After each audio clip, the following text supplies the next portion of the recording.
যারা কিনা এখন পর্যন্ত আওয়ামী লীগের যে লোকজনগুলো আছে, যারা মনে করেন যে আপনারা কয়দিন পর টাকা পয়সা নিয়ে তারপরে খুব ভালো অবস্থানে থাকবেন, সেই ছাত্রদেরকে বলতে চাই, যদি নাকি আসলে এই দেশে থাকতে চান, আমি আবারও রিপিট করি, দেশে যদি থাকতে চান, পরিস্থিতি যা হয়েছে আপনি দেশেই থাকতে পারবেন। আসিফ নজরুল অলরেডি তার বউ বাচ্চা আমেরিকায় পাঠিয়ে দিয়েছে। সে টাকা পয়সা যা পাঠাচ্ছে একদম দায়িত্ব নিয়ে বলছি, আপনাদেরকে গ্যারান্টি দিয়ে দিলাম। আসিফ নজরুল আমেরিকাতে প্রপার্টি কিনেছে, প্রপার্টি কার মাধ্যমে কিনেছে সেটাও জানি।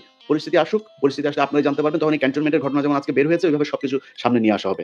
আচ্ছা, এই যে টাকা পয়সা নিয়ে এই করছেন, এটা নিয়ে বাঁচতে পারবে না। কি করতে হবে? যেটা করতে হবে সেটা হচ্ছে এই যে হত্যা মামলার আসামিগুলো আছে না, এটার উপর আপনাদেরকে সবার আগে এমফেসিস করতে হবে। আপনারা যারা আহত হয়েছে না, তাদের চিকিৎসার জন্য সর্বোচ্চ করতে হবে। যারা নিহত হয়েছে তাদের পরিবারকে খুব দ্রুত বড় অঙ্কের রাষ্ট্রীয় কোষাগার থেকে তাদের জন্য করতে হবে। এর আগে আমি বলেছি, পিনাকিদা বলেছে, আমরা একদম স্পষ্টভাবে যে যদি আপনার টাকার প্রয়োজনে, ফান্ডের প্রয়োজনে আমাদেরকে বলেন, আমরা ফান্ড কালেক্ট করে দেব। বাংলাদেশের মানুষ এই জুলাইয়ের যে শহীদ, তাদের জন্য তাদের সর্বোচ্চ স্যাক্রিফাইস করতে রাজি আছে। আপনাদের কারণে মানুষ সেগুলো নিয়ে কথা বলেনি, কারণ আপনারা তোলেনি না। মাঝখানে একবার কষ্টের কথা বলি, মাঝখানে একবার এরা পঙ্গু হাসপাতালের সামনে গিয়ে দাঁড়াইলো। আমি একজন ছাত্র উপদেষ্টাকে, সমন্বয়কে আমি বললাম যে, ভাই এই মানুষগুলো এখনো পর্যন্ত আমাদের মিডিয়াতে কথা বলে তারপর চিকিৎসা নিশ্চিত করতে হবে। সে আমার কি জবাব দিছে জানেন দাদা?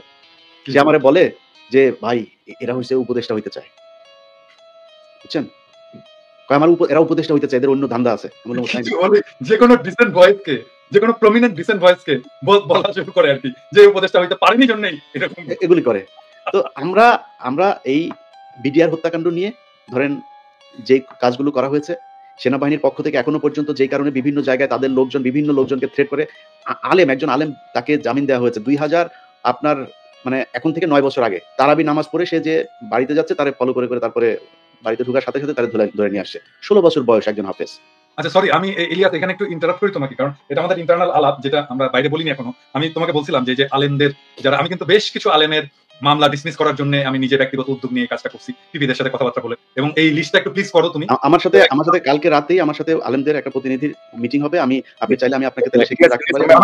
আমাকে রাখো, লিস্টটা দাও। আমি নিজে আমি এখানে ভলান্টিয়ার করতে চাই এবং আমি ওনাদেরকে হেল্প করতে চাই। গ্রাউন্ড লেভেলে দরকার হলে আমি কথা বলে যেভাবে হোক এই ভুয়া মামলাগুলো থেকে তাদেরকে বের করে নিয়ে আসার আমি সর্বোচ্চ চেষ্টা করব। দাদা আমি শোটা শেষ করে এই একটা 5 মিনিট একটা মিটিং করে নেব।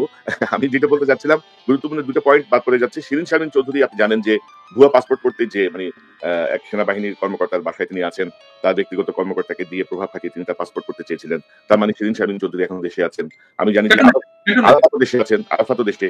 আরো অনেক আওয়ামী লীগকে কিন্তু এই যে জেনারেল ওয়াকারের বিষয়ে গতকাল যে বক্তব্যটি আসলো, তার মাধ্যমে বোঝা যাচ্ছে যে একটা গ্রুপকে এখানে পোষা হচ্ছে, মানে বিকল্প আওয়ামী লীগ বা নতুন আওয়ামী লীগ বা এরকম বিষয়টা নিয়ে।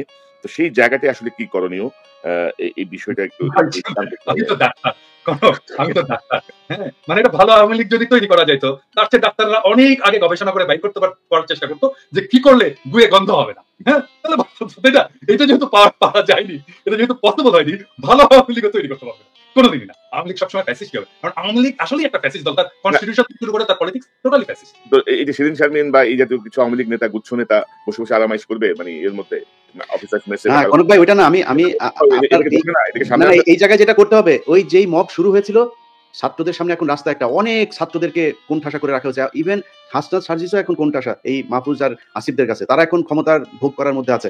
প্রাইভেট ইউনিভার্সিটি, এই যে north south university, BRAC university, এই ইউনিভার্সিটিগুলোর কত ছেলেপেলে মারা গিয়েছে। একজন প্রতিনিধি আছে সেখানে। মাদ্রাসার স্টুডেন্টরা মারা গিয়েছে, তাদের কোনো প্রতিনিধি আছে? জামাত বিএনপির লোকজন মারা গিয়েছে, তাদের কোনো খবর আছে? মনে হচ্ছে এই আসিফ, নাহিদ আর মাহফুজ তিনজন মিলে বাংলাদেশ স্বাধীন করেছে। মাহফুজ কোন জায়গায় ছিল? মাহফুজ মাঠে কোথায় ছিল? আমরা এটা দেখতে চাই, ভিডিও ফুটেজ দেখতে চাই। মাহফুজ মাঠের কোন জায়গায় ছিল? সামনাসামনি সে ফাইট করেছে? কোথাও ছিল না। আয়সা তিনি এখন মাস্টার মাইন্ড হয়ে গিয়েছেন। এখন এই যে জিনিসগুলো করা হয়েছে, আমি মনে করি আমার সাথে অনেকে যোগাযোগ করে, প্রাইভেট ইউনিভার্সিটির বিশেষ করে একটা বিশাল বড় গ্রুপ আছে। এই গ্রুপগুলো চায় তারা এদের ব্যাপারে, আমি বলি যে দেখেন ভাই, ওরা যেভাবে চালাচ্ছে চালায়, যেহেতু তারা 5 তারিখের একটা পক্ষ, আমি তাদের প্রতি একটা সফট কর্নার ছিল। কিন্তু আজকে বলছি, যারা যারা আছেন সবাইকে, ইভেন কি ভিপি নুরুল হক নূরের দল, তার কন্ট্রিবিউশন নাই এখানে? আছে নাকি? নূরের কোনো কিছু আছে নাকি? আমি বলি ভাই, আমি আমার কথা বলি, আপনার কথা বলি, বলেন কষ্টের কথা আজকে বলি। আজকে যেহেতু আলোচনা এসছে নতুন করে, আমার নামে মামলা আছে, এই মামলাগুলো সরানো উচিত না? এমন কোন উপদেষ্টা কেউ ফোন করেছে আমাকে এখন পর্যন্ত যে ভাই কি হয়েছে, কোথায় আছে আপনার মামলা? আসিফ নজরুলের ওই নারী কেলেঙ্কারি করবো, তখন আসিফ নজরুল ফোন করে, ইলিয়াস আপনার কি আছে আমার একটু দেন। আর বেটা তোর কাছে আমার দেওয়া লাগবে না, তুই আগে চাইছিস আমার কাছে? আগে চাস নাই কেন? আগে যদি চাইতি তাহলে তোর আমি দিতাম। এরপরে আজ পর্যন্ত কেউই করে নাই, কেউ করে নাই। আমরা এটার কোনো পক্ষ না? আমাদের কাছে জিজ্ঞেস করার প্রয়োজন? আমাদের কোনোদিন একটা ফোন করে তো কোনো মন্ত্রণালয় থেকে ফোন করে বলে নাই যে ভাই আপনারা, আপনাদের প্রতি কৃতজ্ঞতা, বেটা চেয়ারটা তো পাইছিস আর বসে গেছিস। চেয়ার কেমনি হয়েছে নাকি? এই বাংলাদেশে আজকে যে মানুষের যে ভারত বিরোধী যে মনোভাব, এটা ইলিয়াস, পিনাকি, কনক স্যার তারা তৈরি করেছে, এই জন্য হয়েছে। এত সহজে আসে নাই। যেই সময় আপনারা কথা বলতে পারেন নাই, যেই সময় কনক স্যারের বোন জেলখানায় ছিল, সেই সময় আপনারা কই ছিলেন? কোথায় ছিলেন? কি ছিল? একটা পোস্ট করতে পেরেছেন ফেসবুকে? এখন মুখ বড় করে অনেক বিএনপির নেতাও বলে ফেলেন যে বাইরে বসে কিছু মানুষ খাইয়া দেয় কাম পায় না। এই কথাটা ৭ মাস আগে বলতি, তাইলে বুঝাইতাম। ৭ মাস আগে বলিস নাই কেন? তো আমি মনে করি বাংলাদেশে সবাইরে তো ঢালাওভাবে বলা সম্ভব না। জামাত, বিএনপি, হেফাজত, এই প্রাইভেট ইউনিভার্সিটি, পাবলিক ইউনিভার্সিটি, এই যে এখন দেখেন যেখানে যাচ্ছে তারা মার খাচ্ছে। কারণ কি? কারণ ওই পক্ষটা তাদের এই কার্যক্রমকে পছন্দ করে না। সো আমি মনে করি তাদের কালকে থেকে যেখানে সময় টিভিতে এখন পর্যন্ত খুনিরা বসে অফিস করে। ভাই খুনি কেমনে অফিস করে? তো বলেন তাইলে যে কেউ মারা যায় নাই। আপনি হত্যা মামলার আসামিরা আপনি অফিস করতে দেন। এটা কোন ধরনের নাটক? আশিক রহমান এই যে আরটিভির হত্যা মামলার আসামি। কই? আপনি তারা ধরেন না। সো কালকে থেকে লিস্টিং করতে হবে কোন অফিসে এখন পর্যন্ত হত্যা মামলার আসামি আছে, আওয়ামী লীগের দোষর আছে, সেই অফিসে যায় তারপরে বাই ফোর্স তাদেরকে ওখান থেকে সরাইতে হবে।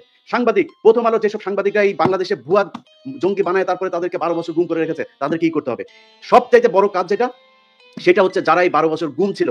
ভাই আপনারা লোক পান না, কারে কোথায় বসাবেন, কে ভালো মানুষ? আরে ভাই ভালো মানুষের দরকার নেই, খারাপ মানুষের নিয়ে বসান। মনে করেন গুম ছিল এরা খুব খারাপ মানুষ, পরে নিয়ে বসান, ও যাই করুক অন্তত বিট্রে করবে না। আওয়ামী লীগকে আনার জন্য ওরা কোনো কাজ করবে না, কারণ ওরা 12 বছর গুম ছিল। এই লোকগুলির কোথাও বসানো নেই। গুম ঘরে নিয়ে যায় পরিদর্শনে, সেখানে হাসিনুর রহমানের নিয়ে যায় না। আপনি কোন দেশে আছেন?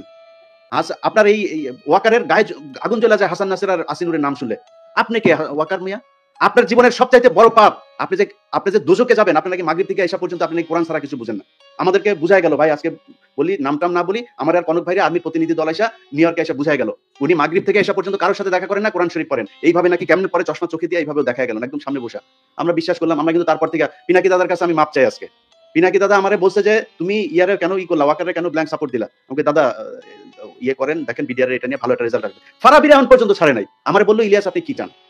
আমি বললাম আমি চাই বাংলাদেশের আলেমগুলো, যেই আলেমরা, যে ছাত্রদল, ছাত্র শিবির, যেই ইয়েগুলো লোকগুলোকে শেখ হাসিনা 12 বছর জেলে পাঠিয়েছিল তাদের সবাই ছাড়বেন। ফারাবির নাম ধরে বলেছে, ফারাবিরা এখন পর্যন্ত ছাড়ে নাই। তো পিনাকিদার কথা সেদিন না শুনে আমার ভুল ছিল, আজকে বুঝতে পারলাম। এই জন্য পিনাকিদার কাছে সরি। অতএব এই জায়গাগুলো ঠিক করতে হবে। আমরা কারোর আর বিশ্বাস করি না। আবার ফের সেই জায়গায় আসতে হবে। যারা আছেন কালকে থেকে লিস্টিং করতে হবে। লিস্টিং করে তারপরে ঠিক করতে হবে কোথায় কোন অফিসে আওয়ামী লীগের দালাল আছে। দল নিষিদ্ধের আগে এদেরকে আগে এখান থেকে সরাইতে হবে। নাইলে যারা এখন এই যে আওয়ামী লীগের লোকজন দেখেন, বিএনপির ভাই এবং জামাতের ভাইদের বলি, তারা এখন আপনাদের দলে যাওয়ার জন্য পারাপারি করে না, কালকে দেখবেন সবার আগে আপনারা ধরবে। অতএব জামাত, বিএনপি কোনো দলের মধ্যে